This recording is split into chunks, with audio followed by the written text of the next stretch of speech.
Hello, എല്ലാവർക്കും പുതിയൊരു വീഡിയോയിലേക്ക് സ്വാഗതം. ശരീരഭാരം കുറയ്ക്കാൻ ശ്രമിക്കുന്നവരിൽ ഭൂരിഭാഗവും ശ്രദ്ധ കൊടുക്കുന്നത് രാവിലത്തെയും രാത്രിയിലെയും ഭക്ഷണത്തിലായിരിക്കും. എന്നാൽ ഉച്ചഭക്ഷണത്തിൻ്റെ കാര്യത്തിൽ കാര്യമായി ശ്രദ്ധിക്കുകയും ചെയ്യാറില്ല. നമ്മൾ എപ്പോഴെങ്കിലും ചിന്തിക്കാറുണ്ടോ ശരീരഭാരം നിയന്ത്രിക്കാൻ ഉച്ചനേരത്തെ എന്തൊക്കെ ചെയ്യണമെന്ന്?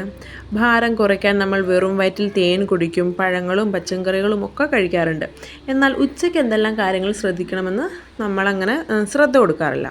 അപ്പോൾ നമുക്ക് ഇന്നത്തെ വീഡിയോയിലൂടെ നമ്മുടെ ശരീരഭാരം കുറയ്ക്കാനായിട്ട് ഉച്ചയ്ക്ക് എന്തെല്ലാം കാര്യങ്ങൾ ചെയ്യാനാകുമെന്ന് നോക്കാം.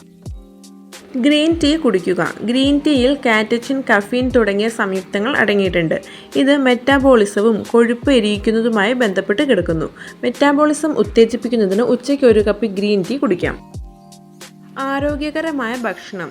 പ്രോട്ടീൻ, നാരുകൾ, ആരോഗ്യകരമായ കൊഴുപ്പുകൾ എന്നിവ അടങ്ങിയിരിക്കുന്ന സമീകൃത ലഘുഭക്ഷണം തിരഞ്ഞെടുക്കുക. അത് നിങ്ങളുടെ വയർ നിറയാൻ സഹായിക്കുകയും മെറ്റാബോളിസത്തെ പിന്തുണയ്ക്കുകയും ചെയ്യുന്നു. ഒരു പിടി അണ്ടിപ്പരിപ്പ്, ബദാം, ആപ്പിൾ എന്നിവയൊക്കെ നമുക്ക് ഉച്ചയ്ക്ക് കഴിക്കാവുന്നതാണ്. ജലാംശം നിലനിർത്തുക.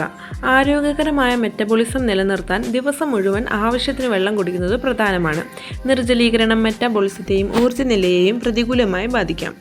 ജലാംശം നിലനിർത്താനും ഒപ്റ്റിമൽ ശാരീരിക പ്രവർത്തനങ്ങളെ പിന്തുണയ്ക്കാനും ഉച്ച കഴിഞ്ഞ് വെള്ളം കുടിക്കുന്നത് വളരെയധികം നല്ലതാണ്. വെള്ളം അല്ലെങ്കിൽ ഹെർബൽ ടീയും കുടിക്കാം. ശ്രദ്ധാപൂർവമായ ഭക്ഷണം. ഉച്ച കഴിഞ്ഞ് നിങ്ങളുടെ ഭക്ഷണശീലങ്ങൾ ശ്രദ്ധിക്കുകയും ശ്രദ്ധാപൂർവമായ ഭക്ഷണ രീതികൾ പരിശീലിക്കുകയും ചെയ്യുക. വേഗത്തിൽ കഴിക്കാതെ ആസ്വദിച്ച് കഴിക്കുക. ജോലി ചെയ്തുകൊണ്ട് ഭക്ഷണം കഴിക്കരുത്. വെയിൽ കൊള്ളുക. വെളിയിൽ സമയം ചെലവിടുകയും ഉച്ചതിരിഞ്ഞ് സ്വാഭാവിക സൂര്യപ്രകാശം ലഭിക്കുകയും ചെയ്യുന്നത് മാനസികാവസ്ഥ, ഊർജ്ജനില, മെറ്റബോളിസം എന്നിവയിൽ നല്ല ഫലങ്ങൾ ഉണ്ടാക്കും. പുറത്ത് കുറച്ചു നേരം നടക്കുക, പാർക്ക് ബെഞ്ചിൽ ഇരിക്കുക തുടങ്ങിയവയും ചെയ്യാം. നടക്കാൻ ഇറങ്ങാം. കുറേ നേരം ഇരുന്ന് ജോലി ചെയ്യുന്നത് ഒരാളെ ഉദാസീനരാക്കും. ശാരീരികമായി സജീവമായിരിക്കാൻ കുറച്ചു നേരം നടക്കാം.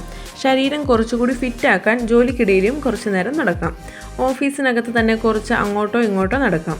ഇടയ്ക്ക് എഴുന്നേറ്റ് നിൽക്കാം. ഇക്കാര്യങ്ങളൊക്കെ ശ്രദ്ധിക്കുന്നത് ശരീരഭാരം കുറയ്ക്കാനായിട്ട് സഹായകരമാകും. അപ്പോൾ ഓക്കെ, ഇന്നത്തെ വീഡിയോ ഇത്രയേ ഉള്ളൂ. വീഡിയോ എല്ലാവർക്കും യൂസ്ഫുൾ ആയെന്ന് കരുതുന്നു. വീഡിയോ ഇഷ്ടമെങ്കിൽ എല്ലാവരും എൻ്റെ ചാനലൊന്ന് സബ്സ്ക്രൈബ് ചെയ്ത് സപ്പോർട്ട് ചെയ്യണേ. അപ്പോൾ അടുത്തൊരു വീഡിയോയിൽ കാണാം. അതുവരേക്കും ബൈ.